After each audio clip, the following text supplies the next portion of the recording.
معراج کی رات حضرت سیدنا جبرائیل امین علیہ السلام بارگاہ رسالت میں حاضر ہوئے۔ آپ صلی اللہ علیہ وآلہ وسلم کو معراج کی خوشخبری سنائی اور آپ صلی اللہ علیہ وآلہ وسلم کا مقدس سینہ کھول کر اسے آب زمزم پانی سے دھویا، پھر اسے حکمت و ایمان سے بھر دیا۔ اس کے بعد تاجدار رسالت صلی اللہ علیہ وآلہ وسلم کی بارگاہ میں براق نامی سواری پیش کی اور انتہائی اکرام، عزت و احترام کے ساتھ اس پر سوار ہو کر مسجد اقصی کی طرف لے گئے۔ بیت المقدس میں رسول انور صلی اللہ علیہ وآلہ وسلم نے تمام انبیاء مرسلین رسولوں کی امامت فرمائی، پھر وہاں سے آسمانوں کی سیر کی طرف متوجہ ہوئے۔ حضرت سیدنا جبرائیل امین علیہ السلام نے باری باری تمام آسمانوں کے دروازے کھولے۔ پہلے آسمان پر حضرت آدم علیہ السلام، دوسرے آسمان پر حضرت یحییٰ علیہ السلام اور حضرت عیسیٰ علیہ السلام، تیسرے آسمان پر حضرت یوسف علیہ السلام، چوتھے آسمان پر حضرت ادریس علیہ السلام، پانچویں آسمان پر حضرت ہارون علیہ السلام، چھٹے آسمان پر حضرت موسیٰ علیہ السلام اور ساتویں آسمان پر حضرت ابراہیم علیہ السلام دن رات حضور قدوس کی زیارت و ملاقات سے مشرف ہوئے۔ انہوں نے حضور انور صلی اللہ علیہ وآلہ وسلم کی عزت و تکریم اور تشریف آور آمد کی مبارکباد دی،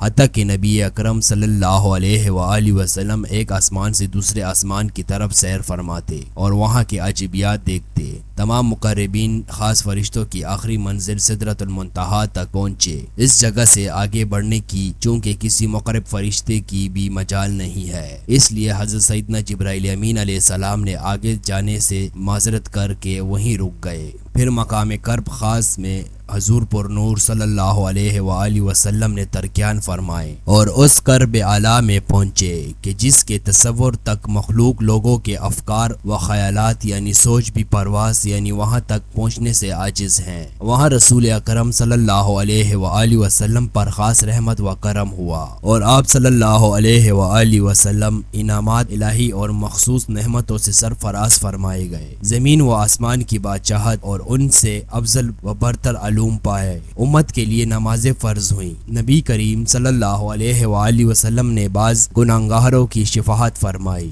جنت و دوزخ کی سیر کی اور پھر دنیا میں اپنی جگہ واپس تشریف لے آئے۔ پیارے پیارے اسلامی بھائیوں، آپ نے سنا کہ نبی اکرم صلی اللہ علیہ وآلہ وسلم کا سفر معراج کس قدر عظمتوں اور عنایتوں سے بھرپور تھا، جس میں رسول پاک صلی اللہ علیہ وآلہ وسلم نے رب کریم کی عظیم الشان نشانیاں ملاحظہ فرمائی۔ یہ بھی معلوم ہوا نبی اکرم صلی اللہ علیہ وآلہ وسلم کے سینہ مبارکہ کو عظیم الشان پانی یعنی زمزم شریف سے غسل دے کر اس میں حکمت کو بھرا گیا۔ ہو سکتا ہے کہ کسی کے دل میں یہ خیال پیدا ہو کہ آقا کریم صلی اللہ علیہ وآلہ وسلم کے پاکیزہ جسم کو غسل دینے کے لیے دیگر پانیوں کی بجائے زمزم شریف کو ہی کیوں منتخب فرمایا گیا۔ حضور صلی اللہ علیہ وآلہ وسلم حضرت ام ہانی بنت ابی طالب رضی اللہ تعالیٰ عنہ کے گھر سو رہے تھے۔ فرشتے یہاں سے جگا کر آپ صلی اللہ علیہ وآلہ وسلم کو خطیم کعبہ میں لائے۔ ابھی تک آپ صلی اللہ علیہ وآلہ وسلم پر اونگ طاری تھی، پھر یہاں غسل دیا۔ دنیاوی دلہے کے جسم کو غسل دیا جاتا ہے۔ حضور انور صلی اللہ علیہ وآلہ وسلم ایسے انوکھا دلہا ہیں کہ آپ صلی اللہ علیہ وآلہ وسلم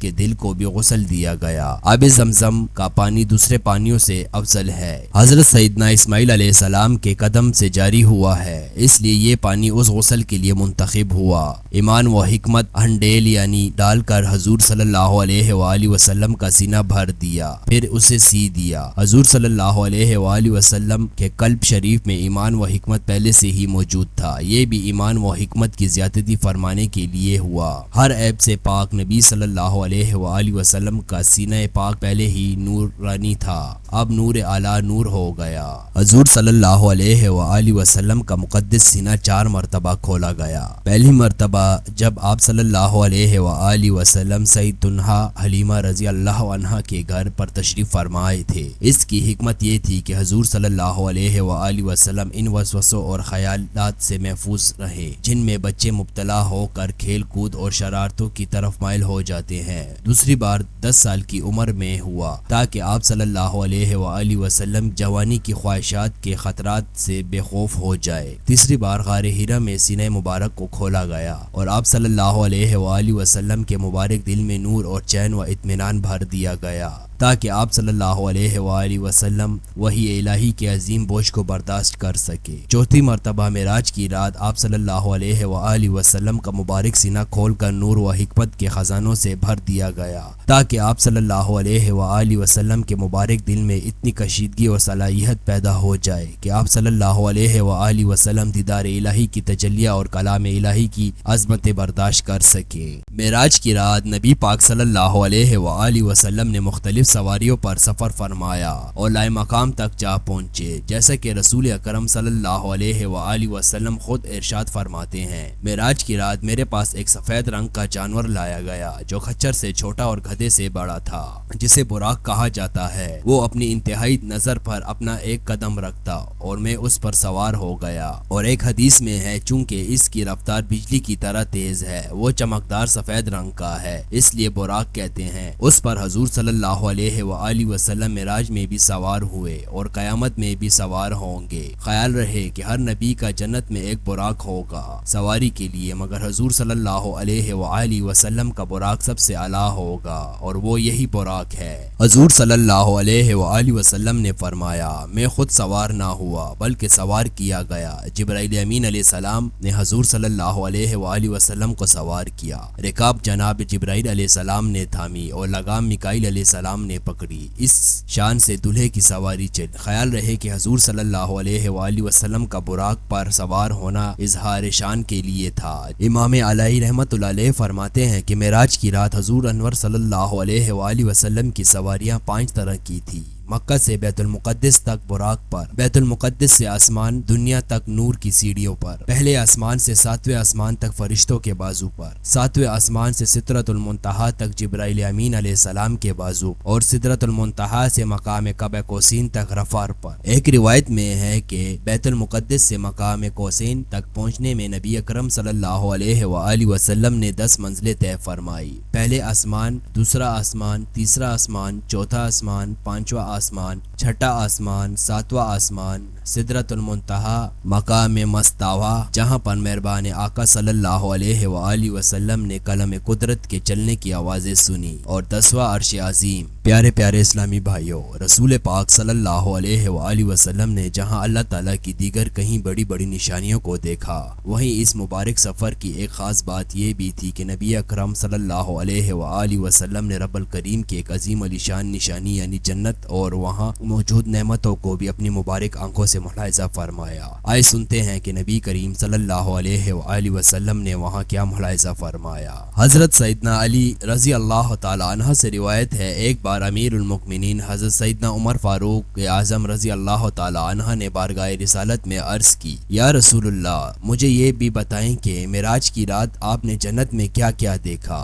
رسول پاک صلی اللہ علیہ وآلہ وسلم نے ارشاد فرمایا، اے ابن خطاب، اگر میں تمہارے درمیان اتنا عرصہ رہوں جتنا عرصہ حضرت نوح علیہ السلام اپنی قوم میں رہے، اور پھر میں تمہیں وہ جنتی واقعات اور وہاں دیکھی ہوئی چیزوں کے بارے میں بتاؤں تو بھی ختم نہیں ہوں گی، لیکن اے عمر، جب تم نے مجھ سے یہ پوچھ ہی لیا ہے کہ مجھے بھی جنت کے بارے میں بتائے، تو پھر میں تمہیں وہ بات بتاتا ہوں جو تمہارے علاوہ میں نے کسی کو نہیں بتائی۔ سنو، میں نے جنت میں ایک ایسا عالیشان محل دیکھا جس کی چوکاٹ جنتی زمین کے نیچے تھی اور اس کا اوپر والا حصہ عرش کے درمیان میں تھا۔ میں نے جبرائیل امین علیہ السلام سے پوچھا، اے جبرائیل، کیا تم اس عالیشان محل کے بارے میں جانتے ہو جس کی چوکاٹ جنتی زمین کے نیچے اور اوپر والا حصہ عرش کے درمیان میں ہے؟ جبرائیل امین علیہ السلام نے عرض کی، یا رسول اللہ، میں نہیں جانتا۔ میں نے پھر پوچھا، اے جبرائیل، اس محل کی روشنی تو ایسی ہے جیسے دنیا میں سورج کی روشنی، چلو یہی بتا دو کہ اس تک کون پہنچے گا اور اس میں کون رہائش اختیار کرے گا؟ تو جبرائیل امین علیہ السلام نے عرض کیا، یا رسول اللہ، اس محل میں وہ رہے گا جو صرف حق کی بات کہتا ہے، حق کی بات کی ہدایت کرتا ہے۔ جب اسے کوئی حق کی بات کہتا ہے تو وہ غصہ نہیں کرتا اور اس کا حق پر ہی انتقال ہوگا۔ میں نے پوچھا، اے جبرائیل، کیا تمہیں اس شخص کا نام معلوم ہے؟ عرض کی، جی ہاں یا رسول اللہ، وہ ایک ہی شخص تو ہے۔ میں نے پوچھا، اے جبرائیل، وہ شخص کون ہے؟ عرض کیا، حضرت عمر بنت خطاب۔ یہ سن کر امیر المؤمنین حضرت سیدنا عمر فاروق اعظم رضی اللہ تعالی عنہ پر رفعت طاری ہو گئی۔ حضرت سیدنا عبداللہ بن حسن رضی اللہ تعالی عنہ بیان کرتے ہیں، اس واقعے کے بعد ہم نے امیر المؤمنین حضرت سیدنا عمر فاروق رضی اللہ تعالی عنہ کے چہرے پر کبھی ہنسی نہ دیکھی حتیٰ کہ آپ دنیا سے تشریف لے گئے۔ نبی کریم صلی اللہ علیہ وآلہ وسلم فرماتے ہیں، معراج کی رات میرا داخلہ جنت میں ہوا، میں نے دیکھا کہ اس کے سنگیزے موتیوں کے اور اس کی مٹی مشک کی تھی۔ پھر 4 نہریں دیکھی، ایک پانی کی جو تبدیل نہیں ہوتا، دوسری دودھ کی جس کا ذائقہ نہیں بدلتا، تیسری شراب کی جس میں پینے والوں کے لیے صرف لذت ہے، نشہ بالکل نہیں، چوتھی نہر پاکیزہ اور صاف ستھرے شہد کی۔ جنت کے پرندے اونٹوں کی طرح تھے، اس میں اللہ کریم نے اپنے نیک بندوں کے لیے ایسے ایسے انعامات تیار کر رکھے ہیں جنہیں کسی آنکھ نے نہ دیکھا، کسی کان نے نہ سنا اور نہ کسی انسان کے دل میں اس کا خیال گزرا۔ پیارے پیارے اسلامی بھائیوں، سفر معراج کا ایک پہلو یہ بھی ہے کہ نبی اکرم صلی اللہ علیہ وآلہ وسلم اس رات تمام انبیاء کرام کی امامت فرمائی، جیسا کہ حدیث پاک میں ہے، میں اس براق پر سوار کرتا ہوں، بیت المقدس تک پہنچا اور جس جگہ انبیاء کرام نے اپنی سواریوں کو باندھے تھے وہاں میں نے اس کو باندھ دیا، پھر مسجد اقصی میں داخل ہوا اور اس میں 2 رکعت نماز ادا کی۔